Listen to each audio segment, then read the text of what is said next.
Hi guys, and welcome to episode 4 of All Bases Covered, or as I like to now call it, ABC. By shortening, abbreviating that, it takes less time to read, less time to say, and it means we can cram even more content into this program. So today I have come to a very busy Stanwick Lakes. As you can see by the car park, it is Sergio Ramos today.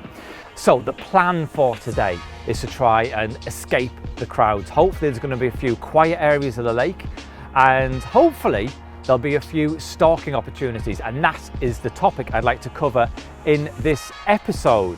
So right now I'm going to unload a few bits from the van. I'm going to get a bucket with some bait, walk around, bait a few spots, and hopefully we can find a few carp. So before we get down to the lake, first of all, I'm going to knock up a bucket of bait to bait up a few spots and hopefully get a few carp feeding. And this is what I brought with me for this session. I have some 10mm Odyssey XXX boilies. I've got a jar of hemp. I've got some small 4mm trout pellets and a tin of sweet corn. Now you might notice that all the baits I've got here are all quite small food items, and the reason for that is these small particles keep the fish feeding in a swim for longer, and also it won't fill the fish up as quickly as say some 15 and 18mm boilies. So again, it means the fish stay in that same spot feeding for longer. So what this then enables me to do is bait a few spots, do a circuit of the lake, and because those fish should be feeding for longer periods, allow me to check all the spots and see the ones where the carp are feeding. If I was to introduce, say, a handful of 15mm boilies, the fish could come in, eat the boilies, be full, and then move away before I've actually seen that any carp have visited that spot. So with all that being said, let's get some bait in the bucket, mix it up, and go and bait a few spots.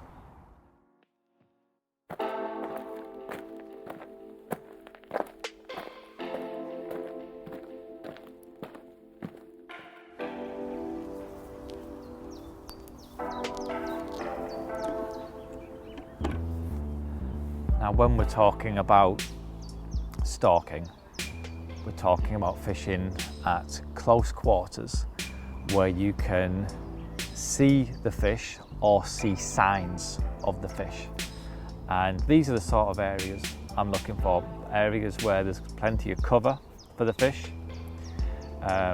Here for example, we've got a big dense lily bed, and although I can't see any fish at the moment, I'm already seeing that the pads themselves, the twitching, the knocking, where the fish are moving through the pads. And just as I'm sat here now, I'm watching the pads sort of gently sort of part way. So there is carp in this area. So what I'm going to do, I'm going to introduce a little bit of bait here. You'll notice I am back from the water's edge. I'm not right up against the end of the platform there. I'm back from the water's edge, keeping low, being conscious of where my shadow is being cast. The sun is behind me at the moment, so if I was to stand up, my shadow would be out over there in the pads, and that would obviously spook the fish. So keep low, be aware of your shadow. I'm just going to introduce a little bit of bait now. I'm just going to sneak forward a little bit closer and introduce a bit of bait onto this spot. Now because I can't actually see the bottom or see the fish in this situation, I don't want to risk spooking any carp that might be there. So instead of introducing a big handful of bait in one go, what I'm going to do is just flick a few grains of hemp and a few pellets onto the spot, just to semi-spook any carp that might be there. That's just kind of encourage them just to move into the pads out the way. And now I can introduce a little bit more bait. If I could see the bottom and I could see that the fish were or were not there, then I would know a bit better on how to bait accordingly. But I don't want to risk spooking any fish that might be there at this stage. So right now I can introduce a bit more bait.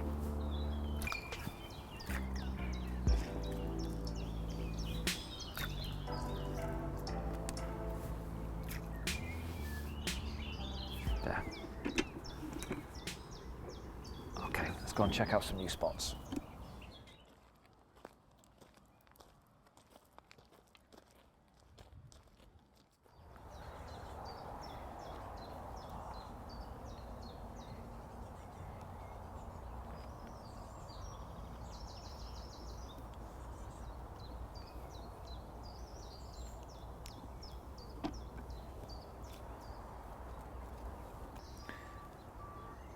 So here we've got a different swim entirely. We've got lots of overhanging trees, lots of cover, and there's a lot of snags to the left and to the right of this swim. It's quite a deep margin. I can see the bottom with my Polaroids, and Polaroids really are an absolutely essential bit of kit. Not just for stalking, but for all fishing. But in this instance, it's enabled me to see whether there's carp there. I can see the lake bed, and I can see that there's a well-polished gravel spot down there. An area that's much cleaner. It's almost glowing. So it's an area that the fish are obviously visiting, feeding, keeping it clean. And that's one spot that I am going to introduce some bait right now. There are carp sort of drifting in and out of this area. There's a big one coming, he's just under the surface actually, just coming towards me now. So there's clearly fish in the area, and today is going to be a warm day, a hot sunny day. And with so much cover here, the fish are definitely going to be in this area, 100% they're going to be in this area. And that looks like a great place to present a bait. It's obviously a spot where the fish have fed and kept clean. So I'm going to introduce a bit of bait there right now. Now, because I can see the bottom there and I can see that there's no fish there right now, I don't need to flick a few little bits of hempen pellet into semi-spook fish. I know I'm not going to spook anything, so I can just dump this bait in one go.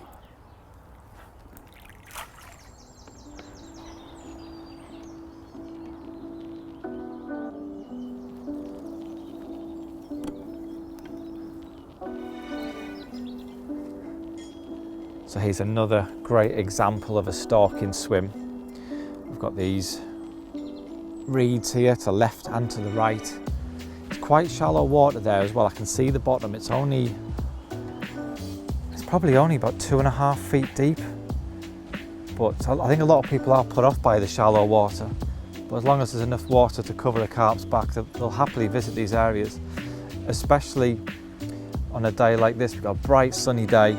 And this is the area that receives the first bit of sun on a morning. So this is the area that's warming up first. And it's likely to be an area where the fish do want to sun themselves in and around these reeds.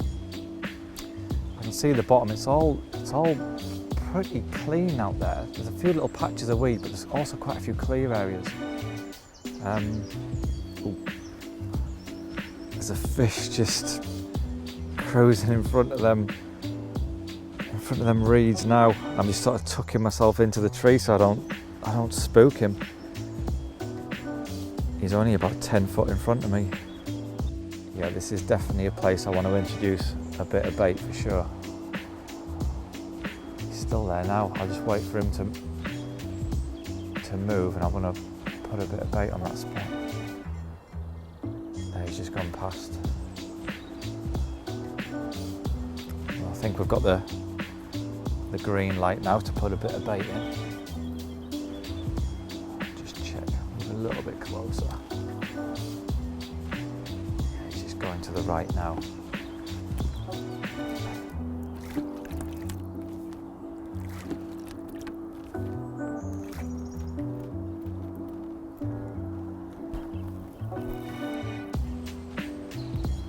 So that's a few areas prepped for today.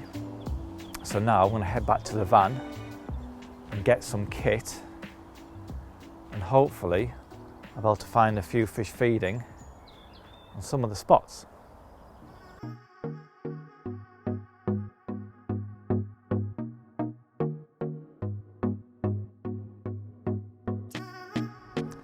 So when you are stalking, it is important to travel light. Today I've baited half a dozen spots and I don't want to be carrying around loads of kit from swim to swim. I want to be able to move at a moment's notice. So that means taking the bare minimum kit. So perhaps get all your kit into a rucksack and a small carry-all, or like I've done here, a barrow, but don't load it up to the hilt. You can see here I've just got the bare minimum. I have an unhooking mat, which also doubles up as a seat. I have my barrow bag there with my tackle box, weighing scales, other essential items too. And I have a cool bag with my food and drinks for the day. And that's it. That means if I do find fish feeding elsewhere, I can just up sticks and move. So when are the best times to go stalking? Well, I guess it's kind of synonymous with summer fishing. But for me, really, it's whenever you can see the fish or their feeding behaviour or their reactions. Now, because you are going to be close to the water's edge, stealth is obviously of the utmost importance, not only by keeping low and quiet, but also about trying to blend in with the background as best as possible. Now, I'm not suggesting dressing head to toe in camo. That's only if you're getting the ferry to France or going to a carp show. But it is important to wear drab clothing to be as inconspicuous as possible. So green, brown or black clothing is ideal, and save those tight white t-shirts when you're going out with the missus.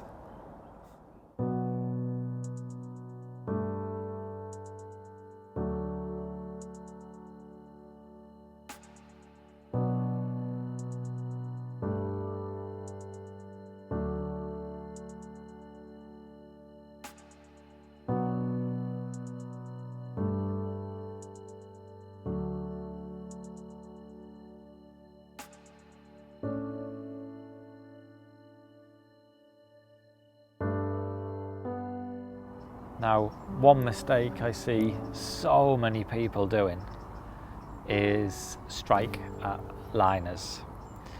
In this situation where I'm fishing at quite short range, in fairly shallow water with a slack line, as the fish are moving down this margin, I've already begun to receive quite a lot of liners. And it can be tempting when you see that bobbing go all the way to the top of the rod and then back down and then all the way back up again. It can be tempting to pick up the rod and see what's going on. And a lot of the time what people do, they'll get a real savage liner, strike at it and say, oh, missed a run. It's very, very rare you miss a run. When the fish is running and it's got a hook in its mouth and you strike into thin air, that very rarely happens. It's 99 times out of 100 because of a liner. And the last thing I want to be doing now is striking at liners which will likely spook any fish that are in the area. And if that doesn't spook them, replacing the rig could very well do so. So unless that rod is being slammed round like that and that clutch is ticking line, then I'm quite happy just to sit on my hands and watch the bobbin dance up and down, which is just giving me indications that fish are in the area. You'll notice also that I'm not sat right on top of my rods. I'm sat a few feet back, so I'm away from the water's edge, so I'm not going to cause any disturbance.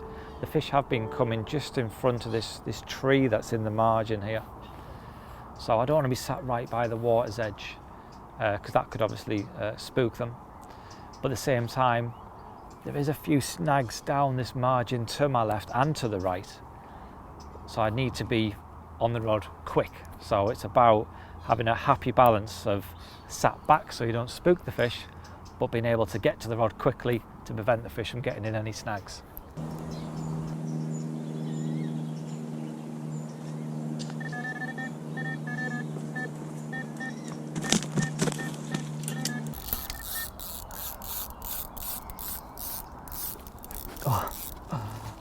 Well, that was a brilliant take. That's exactly what you expect when fishing at short range. Bobbin just cracked against the rod. And even though I'm fishing with a pretty tight clutch, It's still fizzed off the spool. Water's so clear, I can see him twisting and turning just a few feet in front of me. And this is a fish, now I see him, now I'm playing it, this is a fish that I was actually watching down this margin. When I saw him, he was just in front of this branch down here. Unmistakable common, real chunky fish. So yeah, the fish that I was watching just half an hour ago is now attached to me.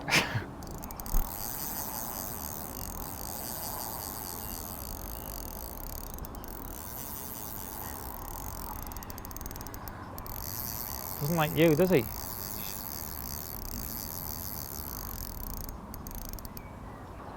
Well, up until now, the fish has been doing all the fighting just in the margins here. But it's just gone on a big run. It's taken about 25 yard of line. Suddenly woken up.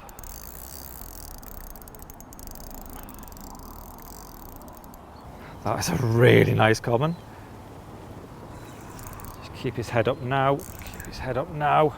Right, you're not stood on my net this time, are you?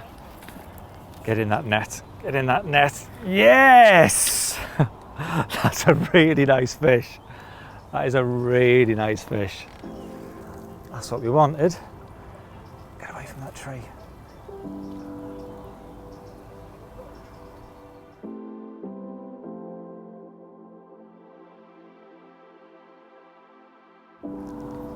When fishing tight little swims like this, instead of struggling back to the unhooking mat with the rod and the landing net, the easiest way to do it is to simply cut the line above the leader. Then you can roll up the net, carry the net, and leave the rod behind. When you are transporting the fish back to the mat, make sure you roll the landing net up down to the fish. Make sure the fish's fins are tucked tight against the body. By rolling the mesh right the way down, it'll keep its fins tucked into its side so they can't get damaged in any way.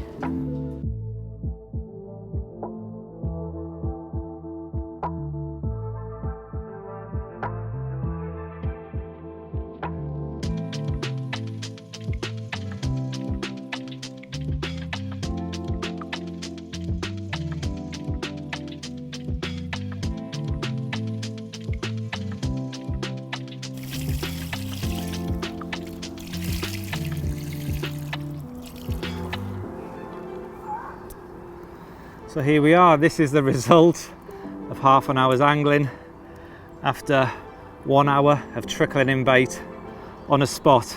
An awesome fat common of 28 pounds 6 ounces. I'm absolutely over the moon with that. What a fish. And it just goes to show that you don't need to have 3 rods in the pond to catch a carp.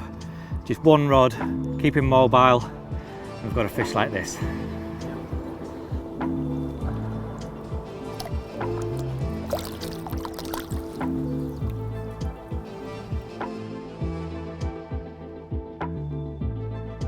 So this is my super simple margin rig, and you may notice it's very, very similar to the PVA bag rig that we used in the last episode. The hook link this time though comprises of 25 pound Camotex soft, and that is a soft coated braid. The reason for me using a supple coated braid rather than a semi-stiff or a stiff coated braid is because I'm fishing in the margins, there's likely to be some sort of debris there, such as leaves or twigs, things like that. And a soft coated braid will follow the contours of the lake bed and fall over any debris, kind of hugging the contours, whereas a stiff coated braid could potentially kick up at a bit of a weird angle and look a little bit obtrusive. You'll notice there I have a small piece of putty in the middle of the hook link. That's to keep it pinned down. Coming down to the sharp end, I have a size 4 wide gape X hook. The X meaning extra strong. Again, because I'm likely to be fishing up against snags, lily beds, reed beds, that sort of thing, I want to use as strong a setup as possible to avoid any breakages. I have a tungsten flipper over the eye there to improve the hooking properties, to help the hook turn. Now ordinarily I would use shrink tube, but because I'm traveling light and I don't have a stove or a kettle, I'm obviously unable to shrink the tubing down. So instead I'm using a tungsten flipper, and that does a superb job of improving the hooking properties without having to carry the kettle and stove. Coming down from that, we have a large rig ring which is tied just below the barb. That is to create a blowback effect, and the hook bait in this instance is a yellow northern special wafter, although I will chop and change hook baits through the day to see which one works best. So that's the rig in detail. So now let's take a look at how we tie it. So the first thing we need to do is strip off about 4 inches of the coating from the Camotex soft. Then tie a small loop at the end for the hair and attach in the hook bait. I then tie a rig ring with a single overhand knot about 1.5 inches above the end of the loop. I then attach my hook bait to be able to get the hair length correct. Then cut off around 12 inches of the Camotex soft. Next, thread on the size 4 wide gape X hook, and now thread the point of the size 4 wide gape X hook through the rig ring and have it positioned so it's sat just below the barb. With the rig ring now in position, attach the hook with a knotless knot. Now when it comes to the number of turns whipping down the shank of the hook, it doesn't really matter as to how many times you whip down, but what is important is the length of the gap of the uncoated braid above the eye. Ideally, you only want around 5mm gap. Next, we slide down our tungsten flipper and position over the eye of the hook. Next, I tie a single overhand loop around 5 inches above the hook. I add a small blob of putty in the centre of the hook link to keep it pinned down on the lake bed out of harm's way.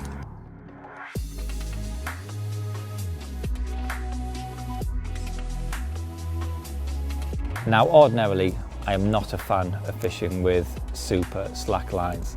I think it really does inhibit bite indication. But the one instance when I will fish with them is when fishing at very close quarters, when the only place a fish can run is out, is away from you, and you get positive indications. Now when I'm talking about fishing with super slack lines, I mean with the line hanging limp between the rod rings and no resistance with a bobbin or a swinger on the line. So for example, now I have the bobbin hanging straight down and the line is hanging limp between the rings and straight off the rod tip.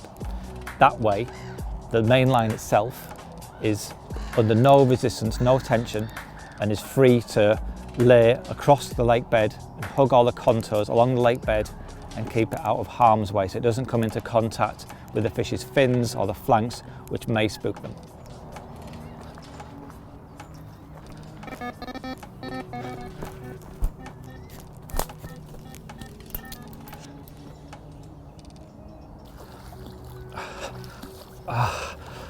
That was over almost as quick as it started, that fight. I think from the bite to in the net was about 20 seconds. But we've got a really nice chunky mirror. That's great. And it really does show the advantages of using a short rod in these situations. It's really grown overhead. The fish came in down the left here, down this margin. And with a 12-foot rod, it would have been really awkward to play the fish down here with a longer rod. That's great. Well, you might be noticing that I've got the rod back out and I didn't show you that fish that I just caught a few moments ago. There's a good reason for that. That's because what I thought was a carp was actually a tarpon. And it managed to jump about 3 feet out of the landing net and free itself. It was social distancing at its finest. But I'd unhooked the fish in the net, so there's no rig in it or anything like that. I unhooked it in the net. We were just getting the camera equipment sorted. It did a leap of faith and it's gone. Otherwise, I would be holding up a mirror of about 22, 23 pound right now, but that's the way it goes, eh? I didn't see it anyway. Yeah. Didn't like it, yeah. Looked like we'd riddled with COVID.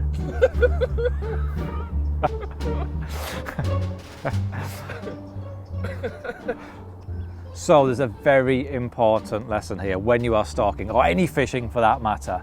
Always make sure your landing net is at least 4 feet above the water, because I saw that fish jump 3 feet. A good 3 feet of air that fish cleared. You cleared that branch? It went from the... That's impressive, isn't it? That is impressive. So the lesson here... That's a bite. The lesson is to get the rod straight back out. Yeah, that's the lesson. The lesson is, if it's £22, just let it go. You don't need them. You don't need them ones. That's not what you're after. Well, that was a crazy few minutes. I was just telling you about the fish that escaped from the landing net, and now I'm playing another one.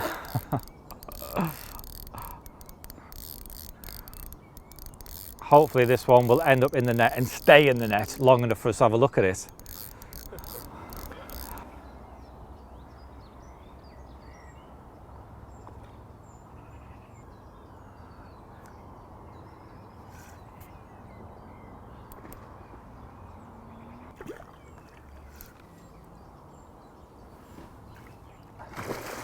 That's not a bad fish, is it? No. Oh. Look at that one. Get in that net and stay in that net. Oh, that's an old gnarly one. I don't think that one's going to jump out the net. He looks about 100 years old. He couldn't clear 3 feet. I mean, that is gnarly. There's gnarly and then there's this.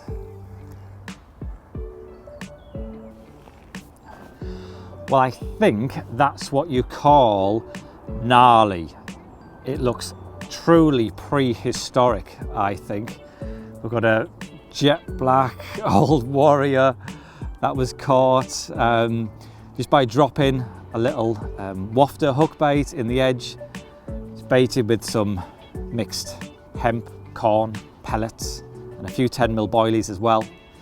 I think this fella weighs, he's getting on for £20, maybe not quite £20, but certainly close to that mark. And yeah, and he goes some way to redeeming myself after that fish escaped from the landing net. Some way.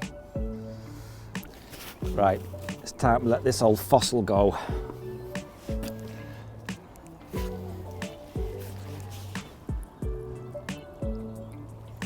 Go on, old fella. I think that's him swimming at full speed.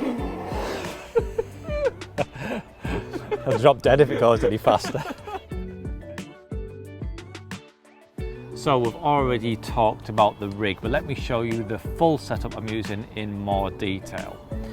The main line I'm using is 23 pound Exocet. Now this is the line I use for the vast majority of my fishing. It might seem heavy, 23 pound, but it has a diameter of just 0.40 mil. So that's the same as most other 15 pound lines on the market, but it breaks at 23 pound. Coming down from that, I have a ready tied leader of 30 pound submerge. Now the reason I'm using the leader here is because first of all it sinks very, very well, so it keeps that last few feet pinned down on the bottom out of harm's way, so it's not detectable by the carp, and it also adds a bit of reinforcement to those last couple of feet. Because of the situations I'm going to be fishing, there's likely to be reeds, lilies, potentially tree branches and roots and things like that, which could otherwise damage the main line. So this is a great buffer, as great reinforcement to those last few feet. Moving down from that, I have a slick lead clip, and mounted on that I have quite a hefty 4¼ flat pear lead. And the reason I'm using a fairly heavy lead here is to really aid with the bolt effect. Also, because I'm not going to be casting the lead as such, more likely placing or lowering the rig in place, there's going to be no disturbance caused by casting a heavy lead. So I like to use as heavy a lead as possible. So that's the end tackle covered. Now let's take a look at the actual hardware itself. Now, when fishing at close quarters, stalking fish, a shorter rod is ideal. First of all, by using a shorter rod, it means that the rod itself isn't likely to be protruding over the water's edge and potentially spooking fish. Also, a lot of the times the swims I'm going to be fishing are overgrown, fairly tight, and playing a fish on a short rod is much easier. So ideally something around 10 feet. Here I'm using the Explorer rod, which can be fished at either 8 or 10 feet and is absolutely perfect for these situations. Now obviously you could fish with a big pit reel on one of these small rods, but for me that isn't quite a balanced setup. I want something that's small and lightweight that balances perfectly with that short rod. So here I'm using the EOS Pro 10,000. Now this has a free spool facility, although to be honest it's not something I ever really use in my fishing. Instead I tend to set the clutch at playing tension, so when I do get a take, it's just a case of picking up the rod. But in these snaggy close quarter situations I might find myself fishing completely locked up if I'm fishing near snags. So for me this reel is perfect. It's nice and lightweight and balances absolutely perfect with the short rod. Now, in last month's episode of ABC, we ran a competition where you could win a new Halo power pack. And all you had to do to stand a chance of winning that was answer the simple question, which was, what hook did I use to construct my solid PVA bag rig? And the answer is a size 5 curved short hook. Thank you so much to everyone who entered. There were so many correct answers, but the answer that we selected purely at random was from Matt Gilbert. Well done, Matt. You have won a Halo power pack. Please drop me a message on my Instagram page with your details and we can get that posted out to you. So it's competition time again, and this time we are giving away an Edges bundle where you can construct the exact same setup I've used on this session, from the leader right down to the hook. And all you have to do to stand a chance of winning that is subscribe to my channel, like this video, and answer this very easy question: what rod and reel have I used in this stalking session? So that's it for me. If you've enjoyed this video, please remember to subscribe to my channel, like this video, and I'll see you guys in the next episode.